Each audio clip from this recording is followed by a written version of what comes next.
Hey y'all, so I'm finishing up my locks and I figured I would just do a video real quick on how I did these.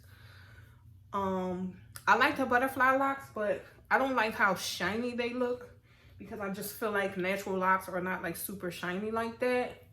So I chose a different type of hair. And this is what it looks like. I actually used two textures and this is one. And this is the other texture that I use. And basically all I do for these is, of course, crochet this piece in, pull it through. This is like super easy and it's super quick too, because the way I parted it, I don't have that many locks in my head, so it was really easy. Let me see. And you want to measure it to see, make sure that it's long, the length that you want it to be, and then you just start wrapping. Let me see which way I'm gonna wrap. I'm gonna go to the back way. Now let me see, because I'm on this side. So you just start with your wrapping. Now I don't wrap this too tight because that's how you're gonna get the distressed look. But I just start wrapping it. I'll find my plait and kind of like try to tuck this in between this here that I'm wrapping, and then I'll just wrap it, but very loosely. Now when I get to that end piece, I'm just gonna come with another piece of this, which I separated this to make it smaller, to make it thinner, because these are thick, come in thick pieces in a pack. But once you get right there, if you're familiar with this, you know, you just add this on and continue to wrap. Wrap loose, don't wrap tight, like how you would doing the regular faux locks. And you can have some space in between them as well. You can have some space in between your wraps, because usually people wrap them close and then they'll like push the hair up, like push this part up, but you're not going to do that with this. So I'm just measuring it on down to the rest of the length, and that's good. So what I do is this little piece that's left at the bottom, which is the piece that I was wrapping around, I take these pieces first, separate it, and then just wrap it upwards. This is going to help with the security. This one, although it's short, wrap it upwards. Now the next thing I do is I'll take this piece. You could separate it into two, or you can make it one. I'm gonna just make it one to make the video shorter.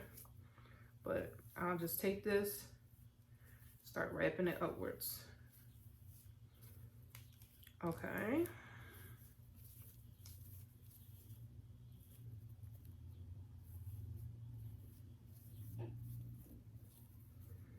And then once I get done doing that, see, nothing spectacular. Now see how this looks? This is the final look with that hair that I use. So now I'm just gonna take this texture and wrap it around. Like, see how this is like bulky looking? Now this is what's gonna add the distressed look to it. Now I don't know, I know people use their thumb and do all of that, but I don't do none of that because I just ain't got time. So when you start wrapping, you're gonna start to see the formation of the distressed lock. And then you just keep on wrapping this. Don't wrap it super tight, and just wrap it on down.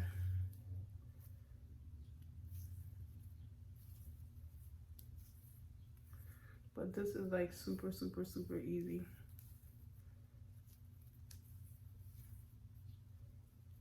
And I think these look more like LOCS. And they're not super shiny. Now, for the rest of these, I didn't really use that many pieces. Let me see. I don't know why I did this. See, this is a prime example of when you wrap it too tight or too much. That's how it's gonna come out. So let me see if I could kind of just like, all right.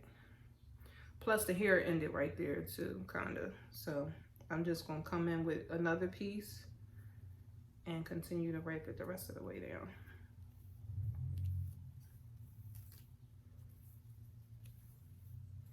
Now when I get to the bottom with this piece,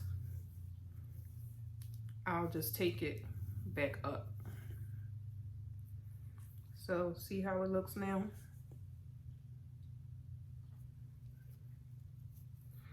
And I have two colors, but it's really three because they have 1B and I believe number 2 mixed in. It's 99J and 350 are the two colors that I used. But that is basically it. So the next thing I'm actually going to do with these is I'm going to like melt the hair, and then I'm going to steam the dreads just so that they're not, so that they have the movement that I want, because these are not super stiff, but they can be looser.